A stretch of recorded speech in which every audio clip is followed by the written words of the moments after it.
Hey, it's Dr. Joe. Having pain in the front of your shoulder when you're trying to do chest or shoulder exercises? Let me show you how to fix it today. Pain in the front of the shoulder is not uncommon when you're trying to perform chest or shoulder exercises. I don't know if it's just my age, but I know I deal with it more over the years than I did, say, 30 years ago. But let me share with you some techniques today that will get you through your workout, because what are we going to do? Miss our workouts? Of course not. Let me show you some techniques that I've used over the years with patients, but personally I can vouch for it because I do these techniques whenever I have a problem with the front of my shoulder.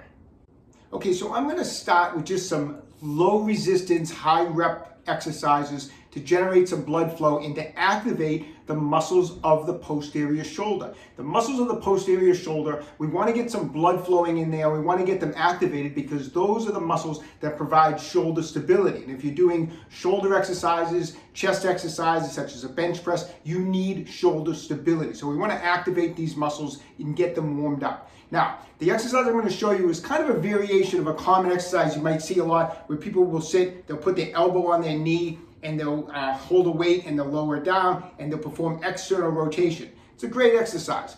A lot of times though, people will tell me they don't feel the muscles of the posterior shoulder activate when they do that exercise. So let me show you a variation that I tend to prefer. Take an incline bench, hold a light weight. Make sure it's light. You know, people a lot of times overdo it with the weights on these like exercises to warm up the posterior shoulder. I always see people using way too much weight, and then all you end up doing is activating the deltoid. So keep the weight light, okay? This isn't about lifting heavy on these exercises. So I want you to take your arm, and I want you to have the elbow at 90 degrees, and I want you to put the elbow against the incline bench, okay? Now, before I start my external rotation, what I'm going to do to make sure I activate the muscles behind my shoulder, I'm going to push my elbow and hold an isometric contraction against the bench. So I'm here, I'm taking my elbow, I'm pushing it into the bench. Right away, I've activated those muscles of the posterior shoulder. I can feel it. It feels really good. I can already feel it activated. I'm going to go external rotation. I'm going to come down. When I get down to here, I'm going to hold this for a 5 count. Okay, so count to 5 and then come back up. So because we're doing this static hold down here, we're not going to get too many repetitions. Try to do between 5 and 10 repetitions, and each repetition is going to include a 5-second hold. Do a couple sets on each arm, even if this is maybe the shoulder that's bothering me. Warm up the posterior shoulder on both arms.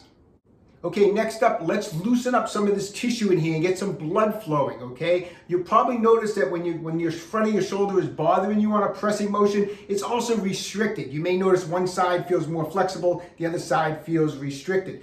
So restricted tissue, tight tissue, usually has poor blood flow. The muscle and the tissue itself actually restricts its own blood flow. So we need to generate that. We need to generate blood flow. A couple ways you can do it. Take a handheld roller or a massage ball and spend a couple minutes going over the shoulder and the pec area here, all around for a couple minutes, all different directions. Also a perfect time to break out the massage guns. This is awesome to do in here. You can get it in to the pec area, underneath the clavicle, around the deltoid, the front of the shoulder. And again, spend a couple minutes with the massage gun or the roller or both. I enjoy doing both a lot of times, but you want to get that blood flowing.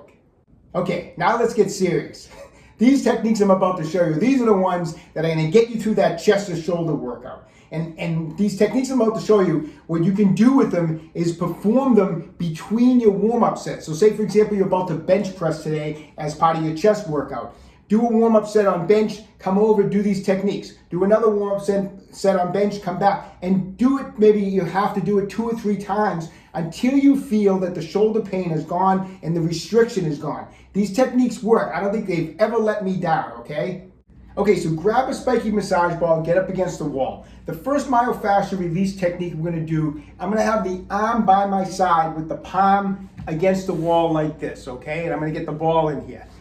Now, I'm going after the soft tissue in here to try to generate blood flow and break up any adhesion buildup in this area that's restricting my motion. But there's 3 particular muscles that I'm going to target in this area that's probably what's causing your frontal shoulder pain.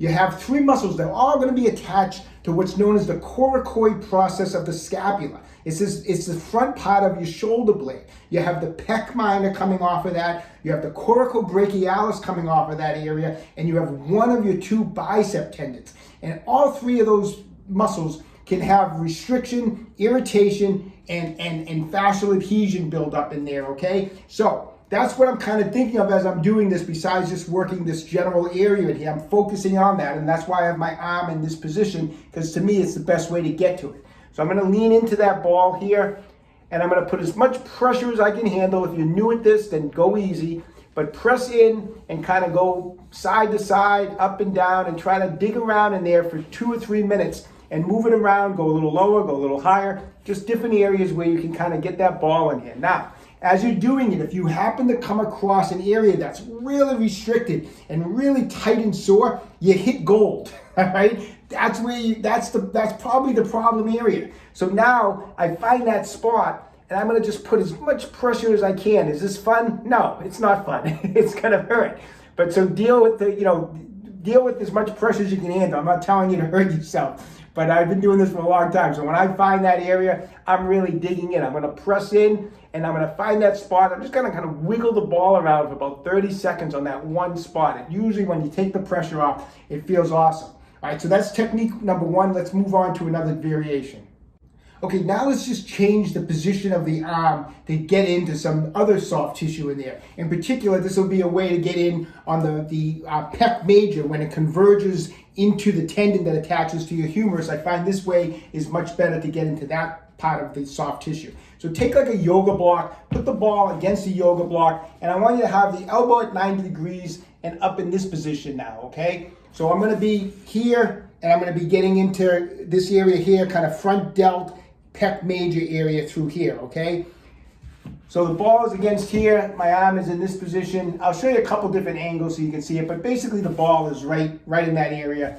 I'm pressing into the yoga block, the arm is up like this, and again, I'm gonna spend 2 or 3 minutes kind of wiggling it around on all that soft tissue in here. So let me see if I can show you from this angle. Again, the arm is up in this position, and again, I'm just kind of, let me open that up a little bit so you can see it. I'm just kind of spending 2 or 3 minutes digging around. Again, if you find an area that feels super restricted and tender, spend a little extra pressure in there and a little extra time, extra 30 seconds, kind of digging in through that soft tissue.